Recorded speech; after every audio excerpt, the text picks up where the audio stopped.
இட்லியும் வடகரியும் வந்து பக்கத்தில் இருக்கவங்களுக்கு கொடுத்துடலாம். ஒரு தெலுங்கு ஃபேமிலி இருக்காங்க, ஹஸ்பண்ட் அண்ட் ஒய்ஃப் மட்டும்தான் இருக்காங்க. நான் எது செஞ்சாலும் அந்த பொண்ணுக்கு கொடுப்பேன். அவங்க கூட எது செஞ்சாலும் கொடுப்பாங்க. பகிர்ந்து உண்ண கற்றுக்கணும். நம்மக்கிட்ட என்ன இருக்கோ அதை நம்ம மட்டும் வச்சு, அதுவும் உணவு, மெயினாக உணவு வந்து, ஏன்னா அது செஞ்சு கொஞ்சம் நேரம் 6 hours 12 hours 24 hours வந்து கெட்டு போகிற பொருள்.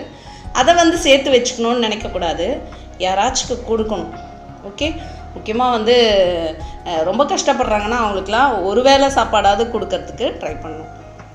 ஓகே, பகிர்ந்து உண்ணுவோம், ஒத்துமையாக இருப்போம்.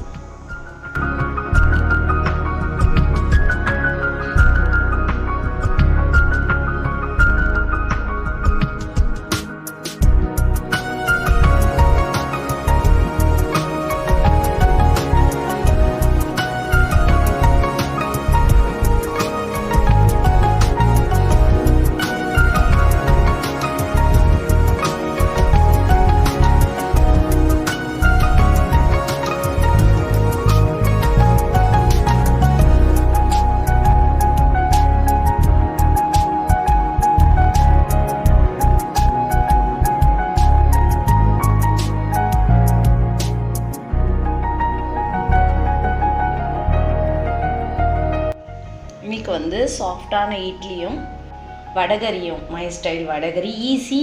வடகரினாலே ஐயோ அது ரொம்ப கஷ்டமாச்சு அப்படின்னு யோசிப்பீங்க. அதெல்லாம் இல்லாமல் ஈஸியாக பண்ணுறதுன்னு நான் சொல்லியிருக்கேன். இட்லி வேக வச்சு இறக்கி வச்சுருக்கேன். இதை வந்து எடுக்கணும், கொஞ்சம் ஆறணும்.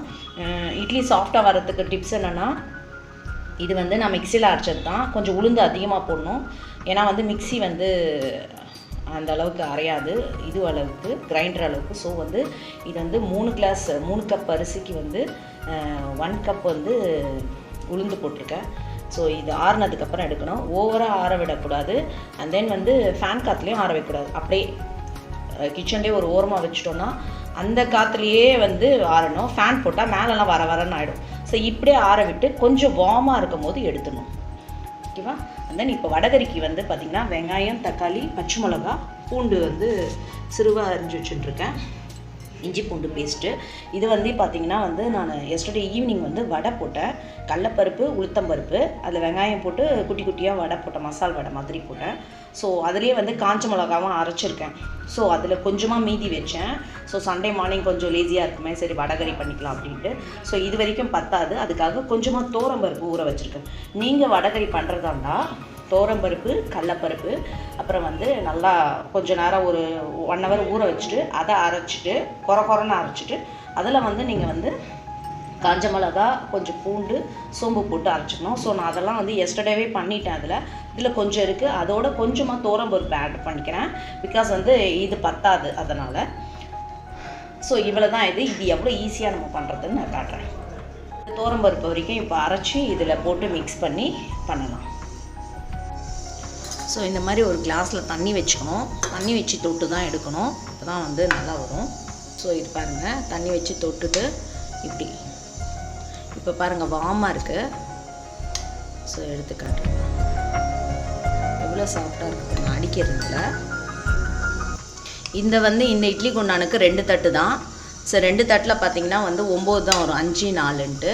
ஸோ எங்ககிட்ட இன்னொரு இட்லி குண்டா இருக்குது, அதோட தட்டை வந்து மேலே வைக்கிறதுனால 13 இட்லி வரும். பாருங்கள் இட்லி எவ்வளோ சாஃப்டாக வந்திருக்குன்ட்டு. இது பாருங்கள் அவ்வளோ சாஃப்ட். சோடா மாவே போடல. யார் வீட்டிலலாம் சோடா மாவு போடாமல் சுடுவீங்கன்னு கொஞ்சம் சொல்லுங்கள். தயவுசெய்து சோடா மாவு போடாதீங்க. எவ்வளோ சாஃப்டாக வந்திருக்கு பாருங்கள். உளுந்து மட்டும் கொஞ்சம் அதிகமாக போட்டுக்கோங்க, அவ்வளோதான். ஃபுட்டு இட்லி மட்டும்தான் 6 மாத குழந்தையிலேருந்து வயசானவங்க வரைக்கும் கொடுக்குறது. ஸோ இதில் வந்து கலப்படம் பண்ணக்கூடாது கண்டிப்பாக. இதை வந்து டெய்லி டேக்கிங் ஃபுட்டு, தினமுமே சாப்பிட்ற ஃபுட்டு இது. டாக்டர்ஸும் வந்து சொல்கிற ஃபுட்டு இது தான். உடம்பு சரியில்லைனா இட்லி சாப்பிட்டு சக்கரை வச்சா சாப்பிட்டுக்கோன்னு சொல்லுவாங்க. ஸோ அந்த மாதிரி இதில் வந்து தயவுசெய்து ஆப்போசிட் மாவு போட்டு அந்த குடலெல்லாம் வந்து ஓட்டையாக்கிடாதீங்க. ஓகே, ஸோ இப்போ வடகரி பண்ணலாம். ஹாட் பேக்கில் வச்சிடணும் இட்லிலாம், அப்போ தான் வரன்னு ஆகாமல் இருக்கும். ஸோ இந்த தோரம்பருப்பு வரைக்கும் சொன்னால இதை நல்லா அரைச்சிட்டேன், கொரன்னு அரைச்சிருக்கேன். ஸோ இதை வந்து இதோட மிக்ஸ் பண்ணிக்கலாம். நீங்கள் புதுசாக பண்ணுறது இருந்தால் வந்து தோரம்பருப்பு, கடலப்பருப்பு, ஏன்னா கடலப்பருப்பு வரைக்கும் போட்டால் கொஞ்சம் சில பேர் கடலப்பருப்பு ஒத்துக்காது, அதனால கொஞ்சம் தோரம்பருப்பு கலந்துக்கணும். ஸோ இதுவும் இது வரைக்கும் கொரன்னு அரைச்சி இந்த மாதிரி எடுத்துக்கோங்க. ஸோ நான் இது ரெண்டுத்தையும் ஒன்றா ஆக்கிக்கிறேன். இது வந்து நான் எண்ணெயில் போட்டு பண்ணல. சில பேர் வந்து எண்ணெயில் போட்டு பக்கோடா மாதிரி போட்டுட்டு அதுக்கப்புறம் போடுவாங்க. நான் அந்த மாதிரி பண்ண மாட்டேன். இந்த ஸ்டைல் பண்ணி பாருங்கள், ரொம்ப ஈஸி. ப்ரோட்டீன் ரிச் இந்த பருப்பு ரெண்டுமே. ஸோ வந்து உங்களுக்கு வந்து ப்ரோட்டீனும் கிடைக்கும். அண்ட் தென் வந்து எண்ணெயில் போட்டு பொரிச்சு பண்ணுறது வந்து பார்த்திங்கன்னா கொஞ்சம் ஹெவியாக இருக்க மாதிரி இருக்கும், ஆயில் அதிகமாக இருக்க மாதிரி இருக்கும். இது பார்த்திங்கன்னா வந்து அரைச்சி நம்ம அந்த இதுக்கு போட போகிறோம். தனியா மிளகாத்தூள் போட போகிறோம். அது இல்லாமல் இது தனியாக அரைச்சி போடணும். தனியா கொஞ்சம் குவான்டிட்டி அதிகமாக இருக்கும், அவங்கவுங்க இதுக்கு ஏற்ற மாதிரி போட்டுக்கோங்க. இது வந்து ஒரு 2 ஸ்பூன் அளவு இருக்கும், 2.5 ஸ்பூன் அளவு இருக்கும். கொஞ்சோண்டு மிளகு, சும்மா ஒரு 10 பல் இருக்க மாதிரி. அப்புறம் வந்து சீரகம், 2-3 பெத்த தேங்காய், சோம்பு, அவ்வளோதான். இதுக்கு நிறைய தேங்காய் போடக்கூடாது, சும்மா டேஸ்ட்டுக்காக போடணும், அவ்வளோதான். இப்போ இதை அரைச்சி போட்டுடலாம். இதை வறுக்கலாம் தேவையில்ல, அப்படியே பச்சையாகவே அரைச்சி போட போகிறோம் நம்ம. இதை நல்லா மிக்ஸ் பண்ணிக்கலாம். மெழுகு அரைச்சிட்டு அதுக்கப்புறம் தண்ணி ஊற்றி அரைச்சி எடுத்துடுவேன். தோசைக்கல் வச்சுருக்கேன்.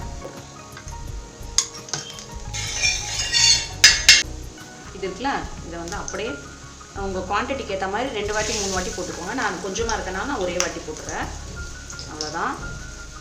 இதை அதை அப்படியே இது மாதிரி அப்படியே பரப்பி விட்டுருங்க. சில பேர் இது வந்து இட்லி குண்டானில் போட்டு ஆவி கட்டுவாங்க. எங்கள் பாட்டிலாம் அப்படி தான் பண்ணுவாங்க. இந்த மாதிரி ஒரு ஸ்டைலில் வந்து பண்ணுறது வந்து இது ஒரு டேஸ்ட் கொடுக்கும். இட்லி குண்டானில் வேக வச்சு பண்ணுறது ஒரு டேஸ்ட்டு கொடுக்கும். எண்ணெயில் போட்டு பொரிச்சு பண்ணால் அது ஒரு டேஸ்ட் இருக்கும். ஆக்சுவலாக அந்த வடகரின்றது மீந்து போன வடையில் வந்து பண்ண ஆரம்பித்தது தான் இந்த ரெசிபி. ஹோட்டலில் வடை மீந்து பிடிச்சுன்னா அதுலேருந்து கண்டுபிடிச்ச ரெசிபி தான். அந்த மாதிரியும் பண்ணலாம். ஸோ டிஃப்ரெண்ட் ஸ்டைலில் பண்ணலாம். டிஃப்ரெண்ட் ஸ்டைலில் பண்ணும்போது ஒவ்வொன்றுத்துக்கும் ஒரு டேஸ்ட் இருக்கும் கண்டிப்பாக. இந்த டேஸ்ட்டு கொஞ்சம் வேறு லெவலில் இருக்கும். எங்கள் பாட்டி காலத்துலலாம் பார்த்திங்கன்னா இந்த இட்லி குண்டானில் போட்டு வேக வைப்போம். அப்படியே உருண்டையாக இட்லி மாதிரி பிடிச்சி வச்சுட்டு அது ஒரு 20 மினிட்ஸ் வெந்ததுக்கப்புறமா எடுத்து அதை உப்பு போட்டு பண்ணுவாங்க. இந்த மாதிரி பண்ணி பாருங்கள். இது வந்து ஈஸியாகவும் இருக்குது, ரொம்ப டேஸ்டியாக இருக்கும். என்ன போட்டுக்கலாம், இது அப்படியே வேகட்டும்.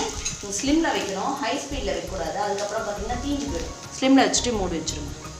ஒரு பக்கம் கொஞ்சம் செவந்திருக்கும், இது அப்படியே லைட்டாக திருப்பி போட்டுடணும்.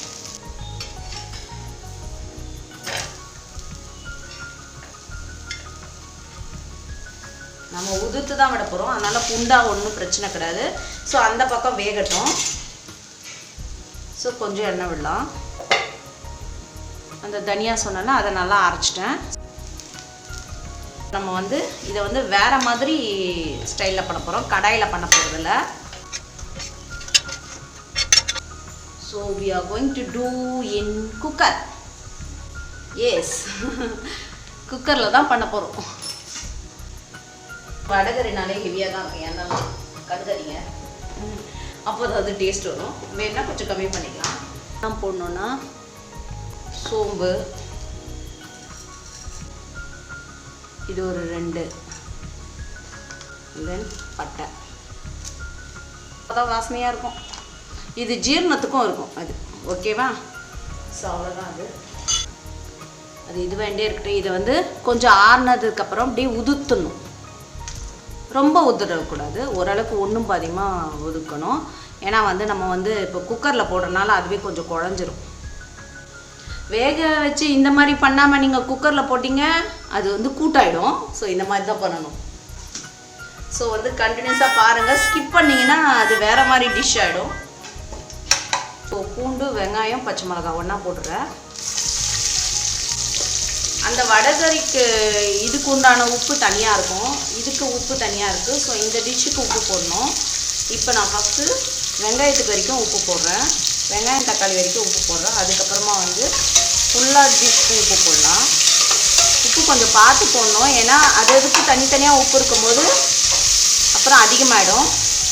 சமையலுக்கே ஃபஸ்ட்டு நான் நிறைய வீடியோஸில் சொல்லியிருக்கேன், சமையலுக்கே ஃபஸ்ட்டு உப்பு, காரம், இது 2 மட்டும் பார்த்து கரெக்டாக போட்டால் வேறு லெவலில் இருக்கும் நம்மளோட சமையல்.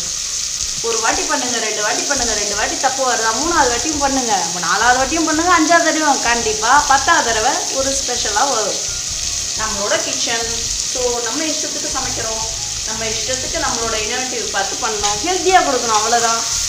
டேஸ்ட்டுன்றது ஃபஸ்ட் டைமே கூட வரலாம், 10th டைம் கூட வரலாம். ட்ரை பண்ணிகிட்டே இருங்க, கண்டிப்பாக டேஸ்ட்டான ஒரு ரெசிபி வந்து உங்களால் பண்ண முடியும், வீட்டில் இருக்கவங்களுக்கு ஹெல்த்தியாகவும் கொடுக்க முடியும். வந்துங்கிச்சு, தக்காளி போட்டுக்கலாம். ப்ரோட்டீன் கொடுங்க, நிறைய எக்கு கொடுங்க. ஒரு நாளைக்கு வந்து டாக்டர் என்ன சொல்லியிருக்காங்க, 6 முட்டை கூட எடுத்துக்கலாம். எக் ஒயிட் வரைக்கும்னா 6 முட்டை எடுத்துக்கலாம். அப்படி இல்லைன்னா ஒயிட்டு எல்லோவும் சேர்த்து வந்து 3 முட்டை கம்பல்சரியாக எடுக்க சொல்லியிருக்காங்க டாக்டர். ஸோ இது நல்லா வதங்கியிருக்கு. மிளகாய் நான் வந்து மிக்சியில் பொடி பண்ணியிருக்கேன். ஸோ இது இதில் போட்டுக்கிறேன். இதுவும் மிக்சியில் பொடி பண்ண குழம்பு மிளகாய் பொடி மாதிரி தான் இது. இது இப்போ தான் அரைச்சி பொடி பண்ணேன். ஸோ இது ஒரு ஸ்பூன் போட்டுக்கிறேன். நல்லா இந்த எண்ணெயிலே வதக்குங்க, அப்போ தான் அந்த கலர் வந்து நல்லா எண்ணெயில் பிரிஞ்சு வரும்.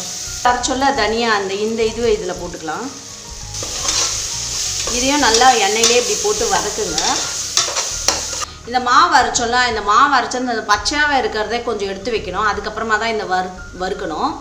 இந்த மாதிரி தோசைக்கல்லில் போட்டு போடணும். அதை தனியாக எடுத்து வச்சா அதை வந்து இப்படி கலக்கி ஊற்றணும். நான் அதை எடுத்து வைக்க மறந்துட்டேன், சாரி. இஞ்சி பூண்டு 1 ஸ்பூன் போடுறேன். இது வெறும் மிளகாத்தூள் போட்டிருந்தேன்னா அந்த கலர் நல்லா வரும். என்கிட்ட அது இல்லை, அதனால நான் அந்த மிக்சிலே அரைச்சேன்னா அதனால் அது அந்த கலரில் இருக்குது. உப்பு அதில் கொஞ்சம் போட்டிருக்கோம், இதில் போட்டிருக்கோம். இப்போ தண்ணி ஊற்றிட்டு உப்பு பார்த்து போட்டுக்கலாம். இதை நல்லா இந்த மசாலாவை இப்போ இதில் பரட்டி விடுங்க. தண்ணி ஊற்றிக்கலாம். உங்களுக்கு எப்படி திக்னஸ் வேணுமோ அதுக்கேற்ற மாதிரி போட்டுக்கோங்க. சில பேர் திக்காக சாப்பிடுவாங்க வடகரி, சில பேர் தனியாக சாப்பிடுவாங்க. மைலேஜ்க்கு எல்லாமே திக்காக தான் இருக்கணும். சாய் எப்படி இருந்தாலும் சாப்பிட்ருவோம். கொஞ்சம் இப்போ பார்த்து உப்பு போட்டுக்கலாம். அதெல்லாம் கொஞ்சம் உப்பு போட்டிருக்கோம், அதனால் பார்த்து போட்டுக்கலாம். அவ்வளோதான், இது வரைக்கும் போதும். கொஞ்சமாக மஞ்சள் தூள் போட்டுக்கலாம். வீட்டில் கருவேப்பிலை இல்லை, ஸோ வந்து நீங்கள் கருவேப்பிலை போடுறதுந்தா இதில் போட்டுக்கோங்க. கடலைப்பருப்பு அந்த தோரம்பருப்புலாம் வெந்தது தான் தோசைக்கல்லை போட்டு. இருந்தாலும் இதில் போட்டு பண்ணும் போது இழையும். ஸோ இது வந்து போட்டுட்டு ஒரு 2 விசில் முடியலாம். ஸோ 3 விசில் வந்து ஆஃப் பண்ணியாச்சு.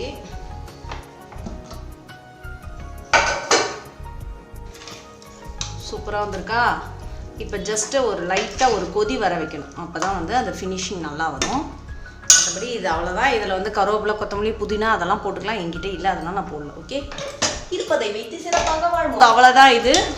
இது லிக்விடாக வேணும்னா கொஞ்சம் தண்ணி ஊற்றி கொதிக்க வச்சுக்கோங்க. எனக்கு இப்படியே திக்காக இருந்தால் போதும்னு விட்டுறேன். ஓகேவா? இப்போ இதை இட்லியோடு வச்சு சாப்பிட போகிறோம். வா, எவ்வளோ நல்லா இருக்கு. அது அங்கங்கே கொஞ்சம் கொஞ்சம் உருண்டையாக இருக்கணும், ஃபுல்லாக கொத்திடக்கூடாது.